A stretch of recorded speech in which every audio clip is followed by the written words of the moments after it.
नमस्कार. तर आज आपण मस्त असे चटपटीत आणि कुरकुरीत कारल्याची रेसिपी बघणार आहोत. ज्यांना कारले आवडत नसेल ना, ते देखील आवडीने खातील. तर इथे मी ना पाव किलो ही कारले घेतलेली आहे. स्वच्छ आधी धुवून घेतलेली आहे. नंतर ना आपण याला कट करून घेणार आहे. तर या पद्धतीने लांबमध्ये कट करून घ्यायचे आहे. आणि जर मोठे कारले असतील ना, तर तुम्ही त्याला मधून 2 भागामध्ये कट करून घेऊ शकता. जर याच्यामध्ये बिया असतील तर त्या सगळ्या बिया अशा काढून घ्यायच्या आहे आणि कोवळे असतील ना तर तुम्ही त्या बिया नाही काढल्यात तरी देखील चालू शकतं. आता या कारल्यांना या पद्धतीने लांब-लांब कट करून घ्यायचं आहे. तर बघू शकता या पद्धतीने कट करून घ्यायची आहे.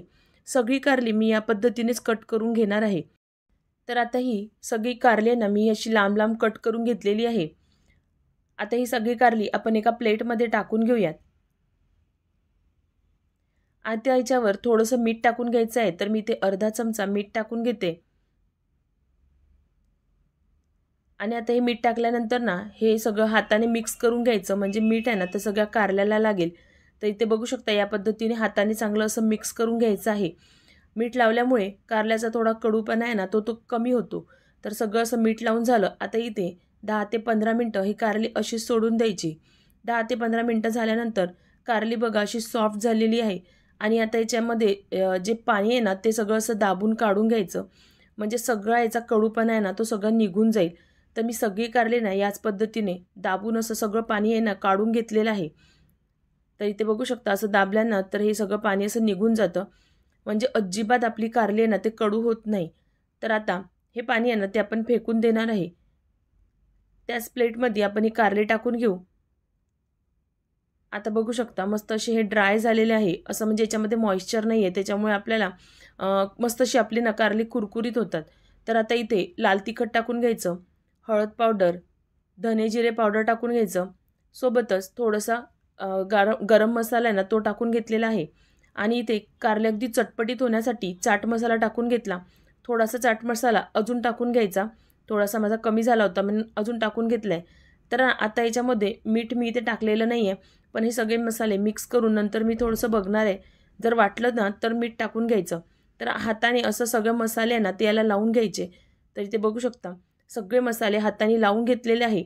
नंतर मी थोडंसं असं खाऊन बघितलं तर मीठ ना थोडंसं कमी होतं, म्हणून अगदी थोडंसं याच्यामध्ये मीठ टाकून घ्यायचं.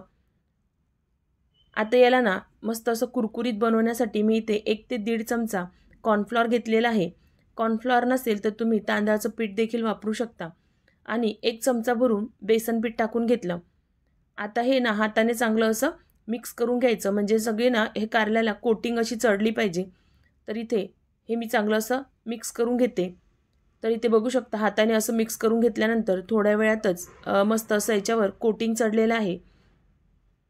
तर आता आपल्याला हे मस्त असे गरम-गरम तेलामध्ये फ्राय करून घ्यायचे आहे.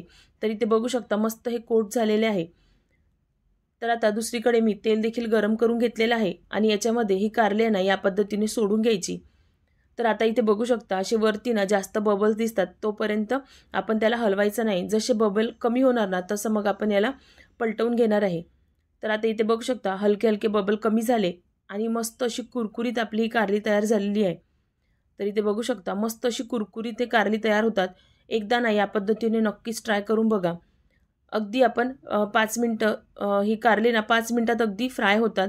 तर मी इथे 2-3 मिनिटं अजून फ्राय करून घेतली आणि पूर्ण असे बबल कमी झाले आणि कारली देखील आपली मस्त अशी फ्राय झालेली आहे. तर आता एका प्लेटमध्ये आपण ही काढून घेऊया. तर जे कोणी ना कारली नाही खात असेल ना ते देखील आवडीने ही कारली खातील, ही माझी गॅरंटी आहे. कारण माझ्या घरात पण कारली ना खात नाही, पण मी या पद्धतीने बनवली ना तर सगळे आवडीने खातात. तर तुम्ही एकदा नक्कीच ट्राय करून बघा. तर मी इथे दुसऱ्या बॅचमध्ये हे सगळे बाकीचे जे कारले उरली होती ना तर सगळी एकसोबतच टाकून घेतली आणि मस्त अशी कुरकुरीत होईपर्यंत फ्राय करून घेतली आणि ही देखील काढून घेतली. तर इथे बघू शकता मस्त अशी कुरकुरीत आणि चमचमीत अशी आपली ही कारली तयार झाली आहे. तर एका प्लेटमध्ये आता आपण ही काढून घेणार आहे. तर मी तुम्हाला याचा आवाज देखील ऐकवते. तर इथे बघू शकता मस्त असा कुरकुरीत आवाज येतो आहे आणि खायला देखील अप्रतिम लागते. आणि याच्यामध्ये आपण जो चाट मसाला वापरला आहे ना त्याच्यामुळे देखील मस्त अशी चटपटीत आपली ही कारली तयार होतात. तर तुम्हाला याचा आवाज बघा, मस्त असा कुरकुरीत आपली ही कारली तयार झालेली आहे. तुम्हाला ही रेसिपी कशी वाटली ते मला कमेंट बॉक्समध्ये नक्कीच सांगा. आणि अगदी थोडी जरी आवडली असेल ना तर व्हिडिओला लाईक आणि चॅनलला सबस्क्राईब नक्कीच करा. चला तर मग भेटूया अशाच नवनवीन रेसिपींसोबत. Bye bye, take care.